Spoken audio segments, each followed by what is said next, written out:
चीन समेत आतंक के खिलाफ सरकार के एक्शन पर केंद्रीय मंत्री अनुराग ठाकुर ने बयान दिया है। आपको बता दें, लगातार हम देख रहे हैं कि अनुराग ठाकुर से हमारे संवाददाता कुमार गौरव ने चीन के रिश्ते को लेकर बातचीत की है। आइए देखते हैं। केंद्रीय मंत्री अनुराग ठाकुर मेरे साथ हैं। अनुराग जी, भारत की पहचान अब तक जो थी वो एक टेरर के प्रति सॉफ्ट नज़रिया रखने की थी। 8 साल में कितना इसको बदलने में आप लोग कामयाब रहे हैं? देखिए, काउंटर टेररिज्म पर और आतंकवाद के खिलाफ कड़ी कार्रवाई करने के लिए भारत सरकार ने पहले दिन से कहा zero tolerance policy against terror.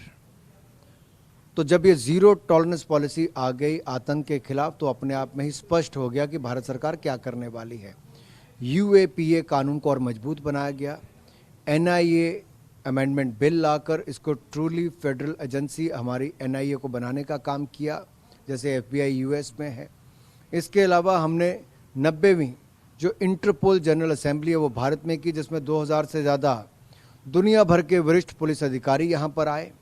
Track trace target करके उन्होंने इसको लिया कि हमें आतंकवाद को जड़ से ख़त्म करना है।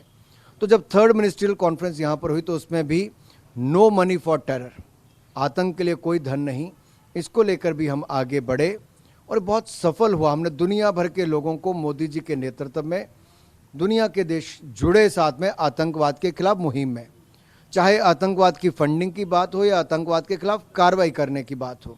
ये आतंकवाद को जड़ से मिटाने के लिए बहुत ज़रूरी था।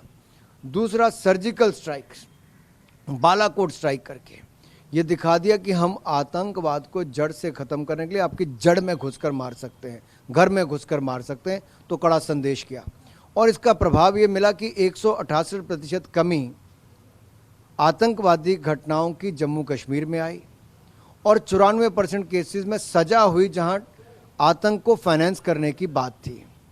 अब पूर्वोत्तर की अगर मैं बात करूं, नॉर्थ ईस्ट की, तो नॉर्थ ईस्ट में भी इंसर्जेंसी की घटनाएं 80% कम हुई, सिविलियंस की मृत्यु 89% कम हुई, 6000 मिलिटेंट्स ने अपने हथियार डाल दिए और इन सब के चलते एक शांति का युग पूर्वोत्तर में आया है। और नॉर्थ ईस्ट में एक कह सकता हूं कि जो पीस ट्रीटीज़ हुई, बोडो पीस ट्रीटी से लेकर बोडो समझौता जो हुआ या NFLT समझौता त्रिपुरा में जो हमारा हुआ है, ऐसे कई समझौते अन्य राज्यों में, border area dispute Assam Meghalaya का ख़त्म किया।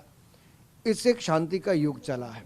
फिर armed forces special protection act को त्रिपुरा और मेघालय में पूरी तरह से ख़त्म कर दिया गया। असम में 60% की कटौती की गई। अरुणाचल प्रदेश में केवल 3 जिलों तक बचा है।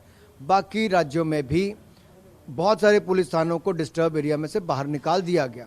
तो ये अपने आप में दिखाता है कि कैसे इंसर्जेंसी की घटनाओं को कम करने से लेके आतंकवादियों के, नक्सलवादियों के हथियार डालने से लेके पीस ट्रीटी तक एक शांति का युग नॉर्थ ईस्ट में भी आया है। हम सुन रहे थे अनुराग ठाकुर को। कुमार गौरव से विस्तार में जानकारी दे रहे थे भारत सरकार की क्या कुछ तैयारी है आतंकवाद को खत्म करने के लिए। अभी नमस्कार, मैं हूं मानक गुप्ता। अगर आपको हमारा ये वीडियो पसंद आया हो तो इसे लाइक और शेयर जरूर करें और हां, हमें सब्सक्राइब और फॉलो करना ना भूलें ताकि आप देश और दुनिया की कोई खबर मिस ना करें। तो जुड़े रहिए हमारे साथ और देखते रहिए न्यूज़ 24।